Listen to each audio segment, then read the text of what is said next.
Hello， 大家好，我是怡元，今天是来更新960与2377在关卡5的战斗。在上次的影片有提到960为了要更容易的进入关卡5，拿到更好的位置，所以他们搞了突袭。那么在关卡5开放的时候，其实960拿下关卡的时间还是比2377还要稍微慢了一点，不过比较起关卡4的时候算是比较好了。所以当时候你们可以看到，在关卡开放的时候，其实2377他们是放置了一个要塞在960的翻山点隔壁，就导致成960没有办法从这个位置翻山出去，只能从上面的位置。那这个情况呢，就好像有拿下区域5跟没有拿下区域5没有什么太大的差别，反而盟友跟我们的要塞就放置在比较靠近关卡6的位置，而377的要塞所放置的位置是比较靠右边一点。经过了一段时间之后，960把旗帜往下建，然后把2377的要塞给打掉了。但是它这个位置呢，是已经让2377建好旗帜了。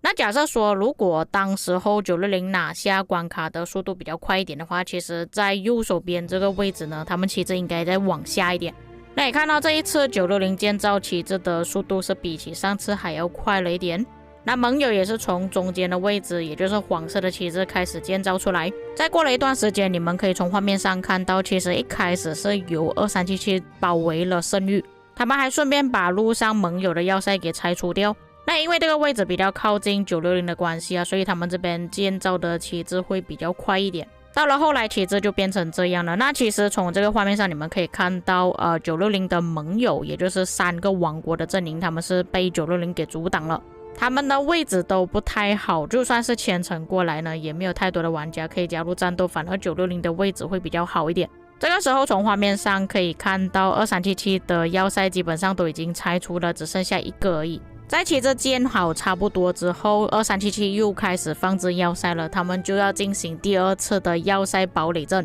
随着时间的推移，可以看到越来越多的要塞在地图上面已经成为了一道防守线。同时间960跟他们的盟友也是放置了不少的要塞。那在他们放置要塞之前呢，其实都是一直用旗帜，主要是为了要往前推进，不要用到太多的要塞。但是发现到当2377他们集合好人数一起上线的时候，960是完全没有办法阻挡的。2377也有叫他们的盟友1606还有2975来帮忙野战。相反的，960的号召能力并不是这么强，不是每个玩家都上线，而且盟友的位置也不太漂亮，没有办法帮助960，所以其实是完全没有办法阻挡到2377的进攻的。每一次他们上线的时候，就会马上把960的旗帜全部给点燃。不过地图上基本没有什么太大的变化，因为要塞要燃烧的速度会比较慢一点。还有其中一个原因就是2377他们放置要塞的位置非常厉害。那2377他们这个地图表现得非常好的地方，就是他们善于计算时间，什么时候应该要放置新的要塞，什么时候要上线，什么时候要修复要塞。在他们每次重建要塞之前呢，都会在要塞前面先建造几只保护的旗帜，有可能3只，可能5只左右，然后拆除原本已经快要燃烧殆尽的要塞，再重新建立一个新的要塞。因为2377他们也是非常清楚，如果是把一个要塞慢慢修复到满血的状态呢，是比较花时间的。与其慢慢的等待要塞完全恢复，还不如拆除掉，重新建造一个新的要塞，只是需要花2个小时半到3个小时的时间，而且玩家也不需要这么的疲劳，一直在线去守护这要塞。虽然有不少的玩家都投诉说2377这个操作方式非常恶心啊，非常会让玩家不想要继续玩游戏，但是不得不佩服2377这个操作方式是非常聪明非常厉害的。不过当然也因为这个机制啊，可能会造成不少的玩家反对这样子的操作方式，或许在未来会有一些王国模仿他们这样子的建造方式，而导致到 KVK 的进度非常缓慢。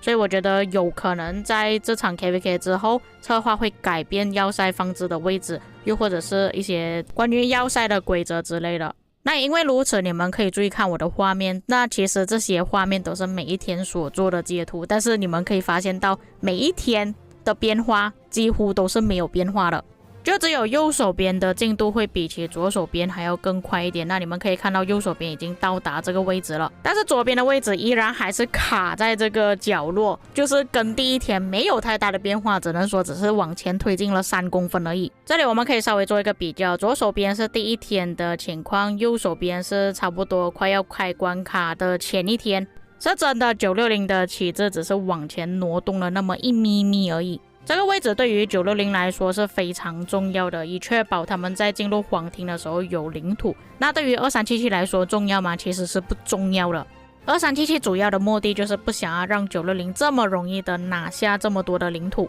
还有像之前2377的邮件所说的，就是想要去消耗960的部队。那其实在这一段时间拆除要塞的时候，960确实是阵亡了不少的部队，玩家的战力显然有下降了蛮多，并且2377使用这个策略可以让他们的玩家合理的去休息，不会消耗太多的资源加速备战皇庭。相反的，960为了要有更好的翻山点、更多的领土，而需要做出更多的努力。那其实阵亡更多的部队，也就意味着你会消耗更多的资源，加速重新去训练部队。那其实我觉得大多数玩家也不必去同情960的情况，不要觉得说，哎呀，2377他们太可恶了，960太可怜了，没有办法推进。你们要理解960之所以会变成这样子的情况呢，也算是为了关卡4的战略失败而做出的买单。也就是说，如果当初在关卡4的战斗，也就是区域5的战斗960没有失败的话，那其实状况会好很多，也不至于在皇庭开放之前960依然还要去摧毁2377的要塞。我们就以这个画面来作为例子就好了。那假设说当初960在区域5的战斗至少是有一半的领土的话，那他们还可以从这个关卡5出去，然后等待关卡5开放的时候，至少领土会有这么多，然后到皇庭那个位置要翻山出去也比较容易。但实际情况只是拿到后面的位置翻山出去而已。那我现在录制画面的时候是在皇庭开放的前一天。那么说实话，就算960他们尽力的去拆除2377的要塞，最多能够从这里翻山出去皇庭的位置也就只有在这里而已。那其实这个位置出去之后，在前面有一个很大的山，会阻挡960的前进，所以之后就要看960有什么策略了，到底要怎样的方式进入皇庭，能不能够在皇庭拥有自己的领土。因为对于2377来说，他们是完全不需要担心这些问题了，他们下面多的是领土，马上可以翻墙出去。至于左手边的情况，不再是93与365的战斗了，盟友也是加入了，包括有3王国组成的一阵营，还有16062975所组成的阵营。那这里的情况其实跟我们右手边的情况差不多，93也是使用了大量的要塞去阻挡敌人的前进。但是这个位置其实有不利于93，因为你们可以发现到在93的领土后面有那么一条河是阻挡了他们战线的位置，他们没有太多的玩家可以留在这个位置，所以对于93还有 G3 王国来说，在这个位置战斗呢是蛮痛苦的。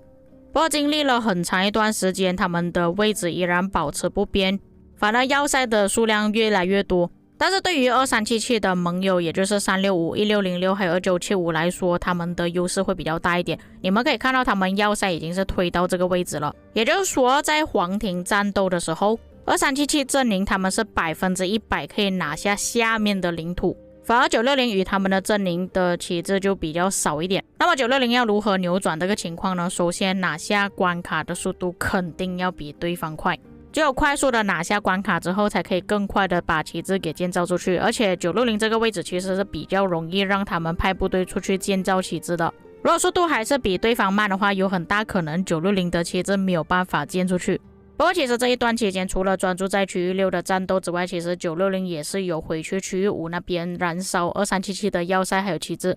双方也是有让自己的盟友进入这片区域，然后960是有成功的拿回2个圣堂。以目前来看，2377在区域5的旗帜还有要塞基本上都已经是被960给摧毁了，多数的旗帜都已经失效。至于这几天的报纸内容，就只有在关卡5开放之后的2天战斗会比较庞大之外，其余的战斗你们可以看到数据会比较少一点。2377在后来也是尽量的避免与960发生战斗，就算是真的要战斗，也是叫了盟友一起来帮忙才战斗。基本上他们都是固定时间大家一起上线，所以你们才会看到为什么2377的球会比我们更大。那其实这个也是960的问题，因为960也知道2377他们的玩家上线的时间了，但就是没有办法号召到全部玩家同时上线，所以每一次野战几乎都是让2377给碾压的。以上就是关卡5的解说。由于我本人也是有参与战斗的关系，所以没有特别去注意1093那边发生什么事情。